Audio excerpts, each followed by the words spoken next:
La filosofía escolástica alcanzó su culminación con la obra del pensador más importante de toda la Edad Media, Santo Tomás de Aquino.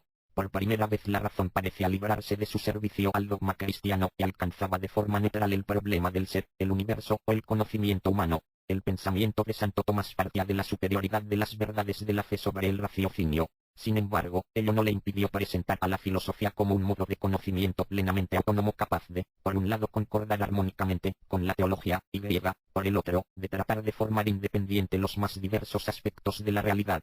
Vías para la demostración de la existencia de Dios según Santo Tomás. Ex motu la movilidad de todo lo existente exige un primer motor móvil. Ex causa la sucesión de las causas en el tiempo implica una causa primera encausada. Ex contingentia la naturaleza contingente de todos los seres comporta un creador necesario por sí. Ex gradu la existencia de categorías adjetivas tales como lo bueno, lo bello, lo justo, etc. implican un criterio supremo de realización ideal de las mismas.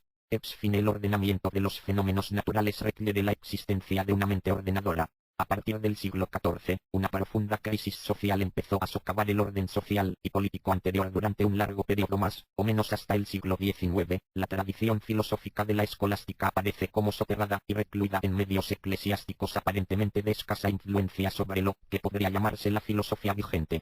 A principios de nuestro siglo esta situación cambia radicalmente de signo. La escolástica católica bajo los nombres de neotomismo o de neoescolástica sale de su confinamiento para convertirse, si no en la filosofía dominante de antaño, sí en una de las escuelas más importantes y prestigiosas de la época. Su rigor, profundidad y enriquecimiento multisecular la constituyen en uno de los cauces más fecundos del pensamiento filosófico contemporáneo.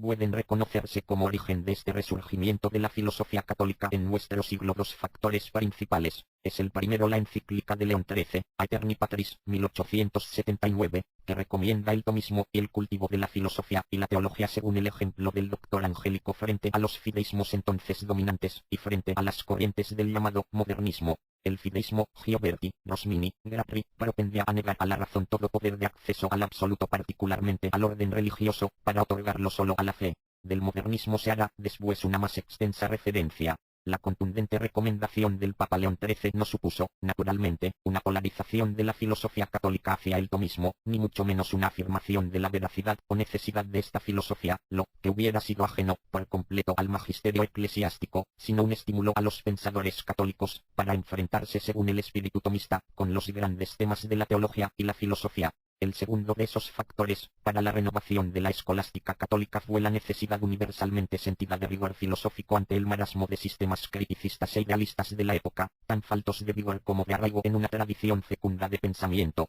La tradición escolástica, al salir así de su enclaustramiento, se revela, ante todo, como fuente de inspiración de movimientos renovadores del pensar filosófico, especialmente de la metafísica, que van a sacarlo de la postración y del escepticismo positivista en que se ve asumido. Francisco Brentano, por ejemplo, pensador formado en el aristotelismo escolástico, exhuma la olvidada doctrina aristotélica de la intencionalidad o carácter referencial a una realidad exterior de los fenómenos psíquicos, teoría que opuso al idealismo dominante en la época y que contribuyó en gran medida a restaurar el cultivo de la metafísica. De él derivan muy directamente la fenomenología de Husserl y aspectos del pensamiento de Heidegger. Max Scheler, por su parte fuertemente influido por preocupaciones religiosas y filosóficas católicas, es promotor de la axiología o teoría de los valores, esencialmente hostil al positivismo antimetafísico del siglo XIX. Lo mismo podría decirse del pensamiento, tan sugestivo en su día de Bergson, y de corrientes religiosas del existencialismo, Gabriel Marcel, especialmente, fuertemente influidos por la renacida filosofía católica. Se trata en los casos citados de autores originaria o tendencialmente católicos que, sobre el elenco temático de la filosofía tradicional, realizan renovaciones diversas del pensamiento moderno, parciales y a menudo encontradas, pero que contribuyen a sacarlo del impaso positivista o antimetafísico. Este amplio movimiento neoescolástico, al igual que la escolástica de todas las épocas, ha contenido dentro de sí diversidad de corrientes o escuelas filosófico-teológicas. Por más que el movimiento principal y determinante de este renacer fue el tomismo, de raíz aristotélica, todas las otras escuelas de la antigua escolástica tienen aquí su papel y representación. Cabe así señalar un agustinismo de tendencia intuicionista y a un pragmatista, Essen, Peterust, etc. Un escotismo que cultivan principalmente los franciscanos, el suarecianismo de Escox y el molinismo, un tomismo conciliador con corrientes modernas, Marechal, Gesser, Mandonnet y griega, en fin, el que podríamos llamar tomismo estricto. En este deben destacarse en una primera generación los nombres de Mercier, Gardiel y Gret, y en la generación que ahora concluye los de Garrigou Lagrange, Maritain, Sertillanges, Gilson, franceses, Marcel de Corte, belga, Ellin, Ramírez, españoles, Manser, Mausbach, Grabman, alemanes, entre otros muchos. Cabe, por último, mencionar autores independientes como Amor Rival, sistema correlacionista.